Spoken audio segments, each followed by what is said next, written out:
Okay, are you ready for story time? Today we are carrying on reading from the Jesus Storybook Bible.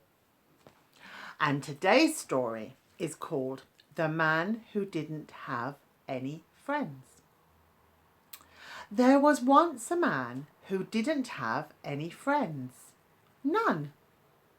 Do you have any friends? Well, of course you do. But not Zacchaeus. Poor Zacchaeus didn't have any friends.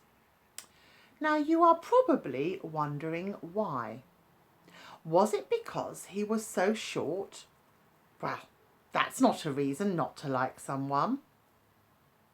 But that wasn't the reason people didn't like Zacchaeus. No, people didn't like Zacchaeus because he stole their money.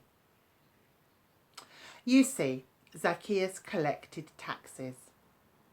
Zacchaeus lived in Jericho and he collected taxes.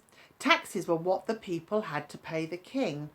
But Zacchaeus took more than he was supposed to, and he kept the extra money for himself and made himself rich.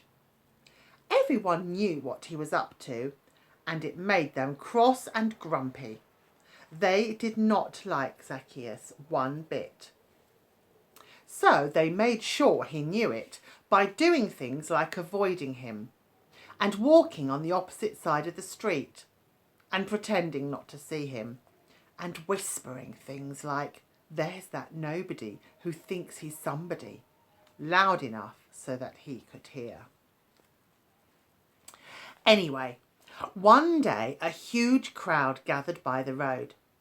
Jesus was coming to their town and everyone wanted to see him. Zacchaeus wanted to see Jesus too, but everyone was too tall. He tried jumping up and down, but that didn't work. He still couldn't see a thing. Luckily, Zacchaeus had a good idea.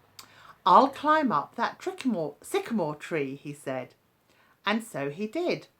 He was surprisingly good at climbing trees for a man who was so unusually short that he had to take a flying leap just to get into his chair in the morning. From the tree, Zacchaeus had the perfect view all the way down the road. Another minute and suddenly Jesus was at the tree. He stopped and looked up. Zacchaeus saw Jesus and Jesus saw Zacchaeus. "Zacchaeus," Jesus said, "I would like to come over to your house." Zacchaeus almost fell out of the tree. Come over to his house? No one ever wanted to come anywhere near his house, let alone inside it. The people saw this, and needless to say, it made them even crosser and grumpier than usual. They mumbled and murmured and muttered. Why is Jesus being kind to that big sinner? Doesn't Jesus know about him? Zacchaeus scrambled down and took Jesus to his house. He was in a big hurry because he didn't want Jesus to change his mind. Perhaps Jesus hadn't heard about him. Perhaps Jesus didn't know how he had been stealing and about how nobody liked him and how he didn't have any friends. But Jesus knew. He knew all about Zacchaeus and the stealing and everything, and he still loved him. Zacchaeus was ashamed. "Lord," he said, turning pale, "what I've done is wrong. But now I want to do the right thing. I will give the money back to everyone, 4 times what I stole."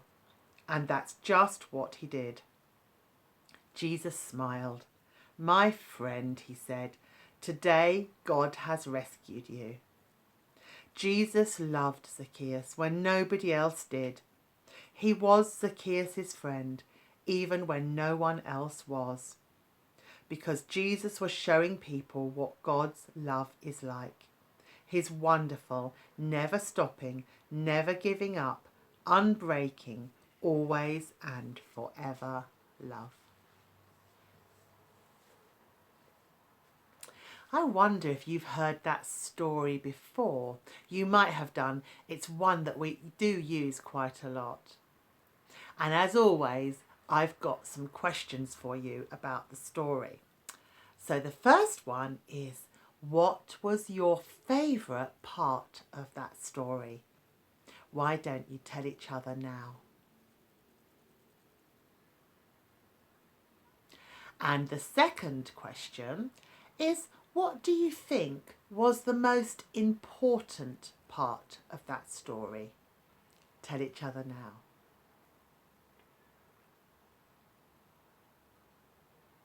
And lastly, where would you be in that story? Tell each other now.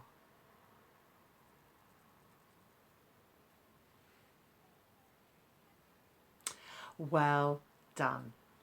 Right, we are going to play a little game now, and then it will be time for us to listen to Jesus to see if he wants to tell us anything else about today's story. So get ready for the game.